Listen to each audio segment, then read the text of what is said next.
जीनत जो कि जुबैर को इतनी बुरी हालत में देख चुकी है कि उसके हाथ में लाठी थी और वो बहन और माँ का सहारा लेके खड़ा था, वो पूरी रात सोचती रहती है। नीलम से भी इस बारे में मशवरा करती है और उसके बाद अगले दिन वो पहुंच जाती है जुबैर के घर। चाहे वो जुबैर से हमेशा तंग होती रही और उसकी माँ बहनें भी जीनत को दुख दर्द के अलावा कुछ ना दे पाई, लेकिन जुबैर को इस हालत में देख के उसका दिल बर्दाश्त नहीं कर पाता। जीनत जो कि इतनी बड़ी गाड़ी भी ले चुकी है अपनी अर्निंग से, और फिर इतने अच्छे से हुलिये में वो जुबैर के घर के सामने जब गाड़ी ले जाके खड़ी करती है तो उसके बाद सोचती है कि क्या मुझे अंदर जाना भी चाहिए या नहीं, क्योंकि इस घर के साथ उसकी कोई भी अच्छी याद तो नहीं जुड़ी थी। और फिर जुबैर ने जो दूसरी शादी कर ली थी तो दूसरी बीवी ने साफ ही कहा था कि अब जुबैर पे और इस घर पे तो सिर्फ मेरा हक है, तुम या तुम्हारी बेटियां मेरी बराबरी पे आने की कोशिश भी मत करना।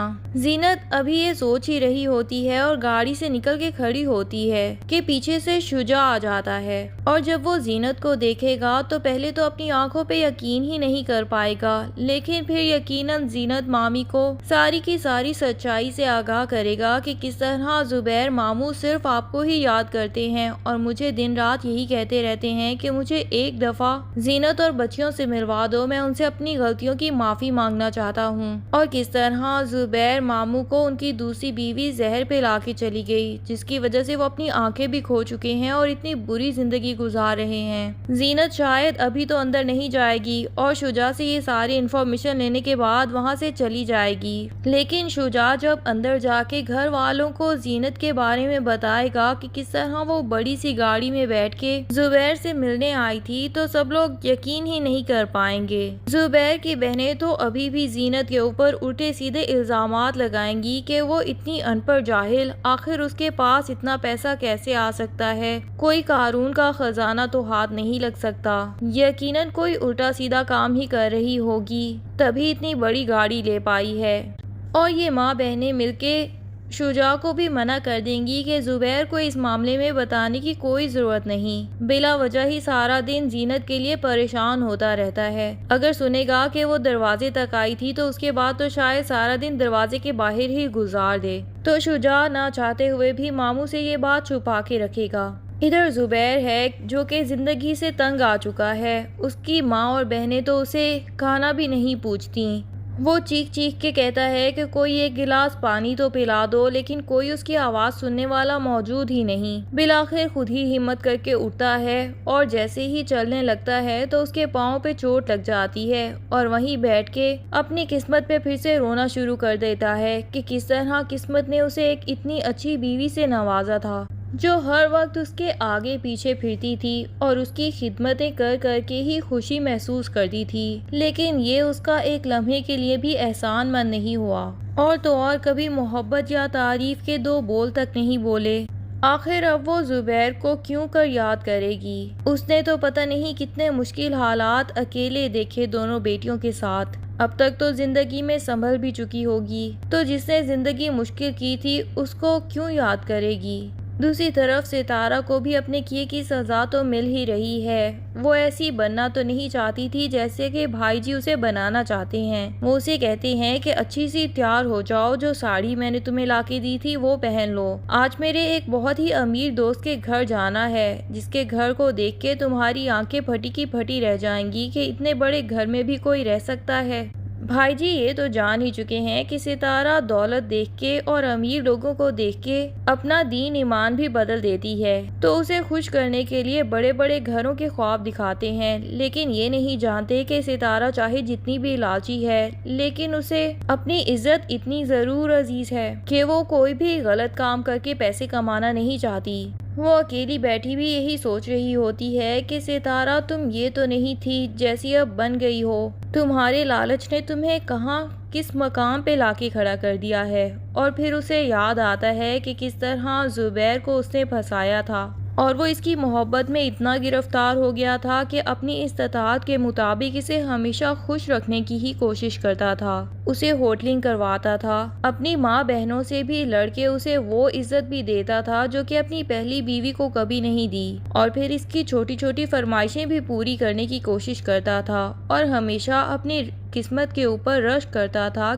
कि सितारा कितनी हसीन है, इतना हसीन हीरा कैसे उसकी गोद में आ पड़ा। लेकिन सितारा ने उसके साथ क्या किया?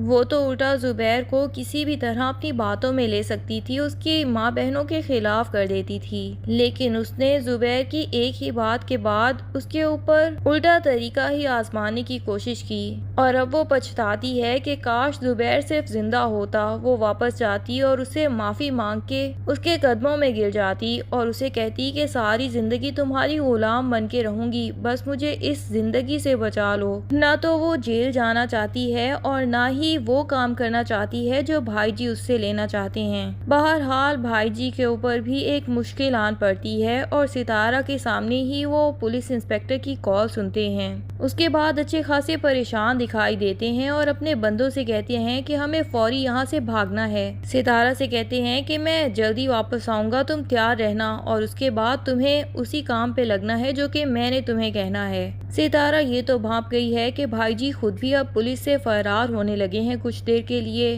तो सोच लेती है कि यही मौका है। ऊपर से भाईजी पैसों का भरा बैग इसके सामने ही अलमारी में रखते हैं। सितारा अपनी खसलत से बाज नहीं आती। उस पैसों का भरा बैग देख के फिर से लालच हो जाता है उसके दिल में और वो कपड़े और पैसों का भरा बैग दोबारा से उठा लेती है और उसके बाद फरार हो जाती है। लेकिन ये बैग तो इसके हाथ से छूट जाएगा, पर कुछ ना कुछ करके सितारा यहाँ से भाग ही निकलेगी।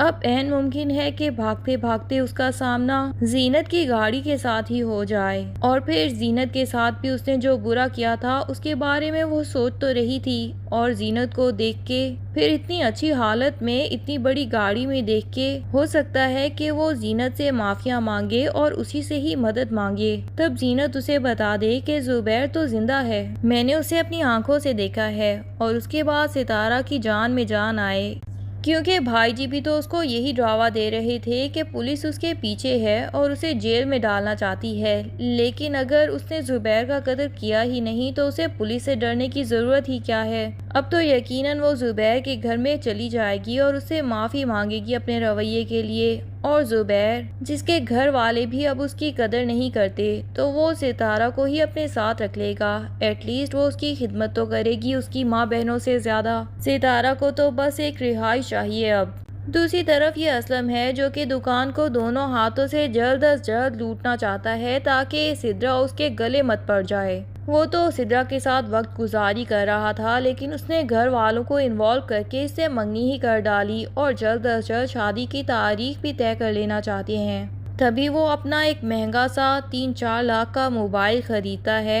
और अब दुकान की चीजें फरोख्त कर करके बहुत जल्द यहाँ से फरार होना चाहता है। जुबैर तो वजीर से कहता है कि तुम आखिर असलम पे या दुकान पे थोड़ी नजर रखो कि वो अगर दुकान से कमा रहा है तो सब कुछ आखिर कहाँ जा रहा है। लेकिन इससे पहले कि वजीर उसका जवाब दे, माँ कह देती है कि वो इस घर का होने वाला दामाद है, उससे इस तरह की बातें बिल्कुल मत करना। पर असलम कहता है कि दूसरी दफ़ा शादी सोच समझ के करनी चाहिए, दोबारा से धोखा मिलेगा तो संभलना बहुत मुश्किल हो जाएगा। लेकिन सिद्रा को तो सिर्फ अपनी शादी की पड़ी है। वो कह देती है कि जुबैर भाई का अपना घर नहीं बसा, बस इसीलिए वो चाहते हैं कि किसी का भी घर ना बसे।